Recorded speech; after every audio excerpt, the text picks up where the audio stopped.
So are you being disingenuous to yourself and your organization by saying that everything that does happen that's out of the ordinary was unexpected? Because when you truly challenge yourself, you expected something to happen. Maybe not that specific thing, but you expected something and you should have been ready to react. Hi, and welcome to Helping You Perform. I'm your host, Paul Teasdale. Over a career working with high-performing teams from across the globe, including 7 years working with Formula One team McLaren, I've learned a lot about what it takes to drive results. In this weekly podcast series, I'm going to be bringing you tips, tricks, and insights from the world of Formula One that you can apply for your organisation for your own high performance. Enjoy. Hi everybody, and welcome to another episode of Helping You Perform, where I'm bringing my tips, tricks and insights and some of those stories from the world of F1 and helping you to apply them for your own performance. I hope you enjoyed last week's episode 32 on focus. So if you haven't had a chance, go back and have a listen to that. It's a really great one for making sure that you are focusing on the right things and you're not spreading that focus too thin. In this week's episode 33, I want to talk to you about something that I've noticed in the world of F1 that sets itself apart a little bit from a lot of the businesses that I've worked in. And that's about expecting the unexpected.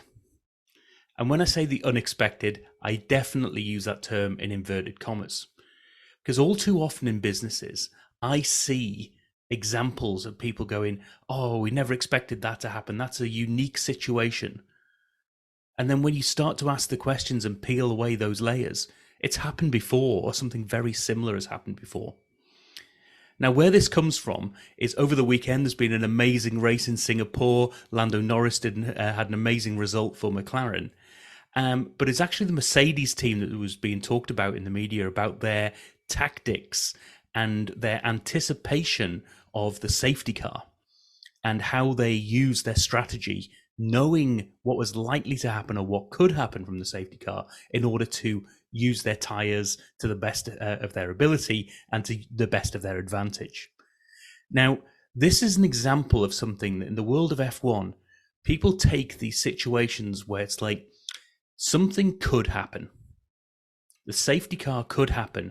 And in these situations where you've got a track, like in Singapore, you've got weather happening, you know these different scenarios and these different inputs, you know that you're likely to have a safety car in that race or not. And that knowledge that it could happen helps you prepare and helps you be expecting those unexpected events. Nobody expects a safety car to come out at any given point. But if you know that could happen at some point in the race, you set yourself up to be ready for it if and when it does happen. All too often in some of the organizations that I've worked in, there might be, like, say, a manufacturing organization where they say, oh, this is a bit of downtime on the machine. We weren't expecting this. This is not something that never or very rarely happens, so we couldn't have done anything about it. And when you start to unpeel those layers, as I said before, it's about something that, yes, you've run out of product. You've done that before. You've run out of materials. You might have had a specific type of machine breakdown. And yes, it might be slightly different to something that's happened before. And you might not even have been able to stop it from happening this time. But what you could do is be ready for it and be ready to react if and when it does happen. And I think there's some amazing lessons that the world of F1 can take and give to the wider business world in that space. It's having a playbook.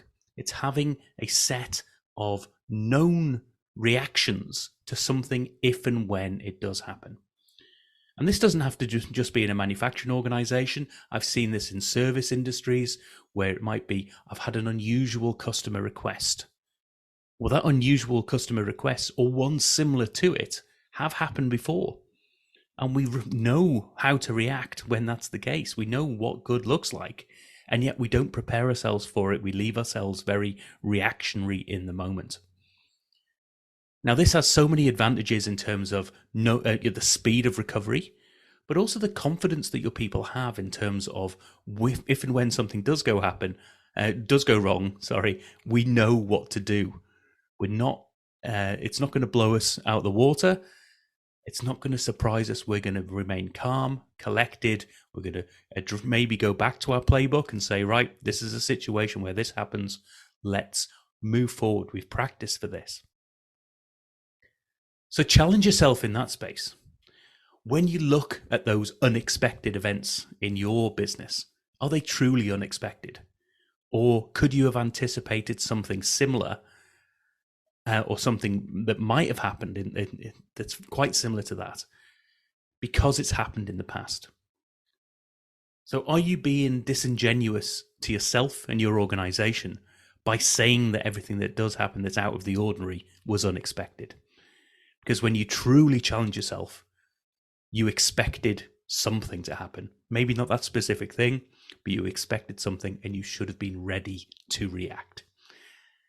So that's my challenge for you this week, is how can you take those lessons from that F1 world and say, right, here's some scenarios, some things that we can do some pre-mortems on where we're ready for this if and when it does happen, so that my team knows what to do. I know how to react. I know my role, their role, and everybody can move forward and continue to perform.